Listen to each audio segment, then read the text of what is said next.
Here are my predictions for 2024 in the real estate market. Hi, I'm your realtor Felix. In my last video, I covered what happened in 2023.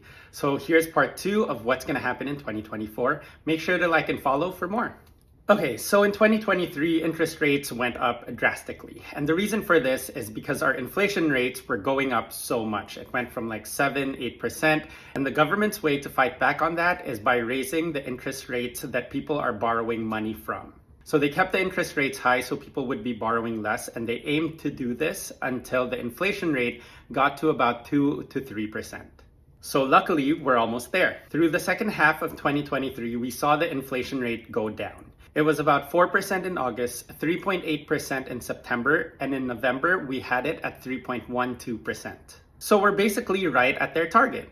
Because the Bank of Canada saw the inflation rate going down, they stopped and halted the increases that they were doing on the interest rates. Or at least they weren't doing it as frequently or as rapidly.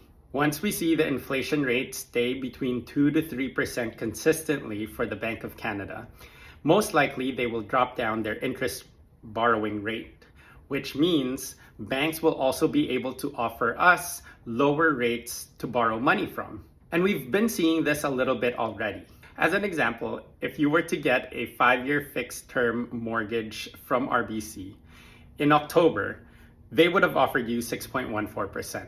But if you were to get it now, a 5-year fixed term for them is about 5.54%.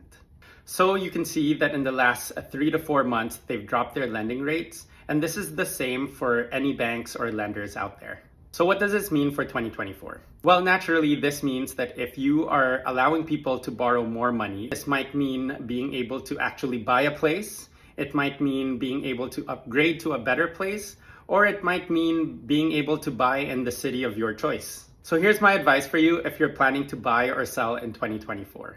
If you're planning to buy something this year, I would do it sooner than later, because when the interest rates drop, there will be more competition for you out there. So you want to be able to get in before that frenzy starts to happen.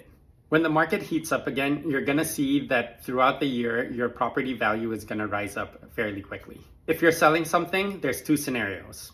One, are you looking to downsize? If that's the case, I would wait a few months for when the market heats up again so that you're selling at a high point, and then you can buy a property that's lower value.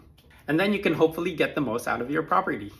Second scenario, if you're looking to upsize. If you need to sell your property first before you can afford to buy a new one, you're probably going to want to do that earlier in the year. It's best to have had this sold already so that when interest rates go down, you can afford more so that you can make that jump to the next level.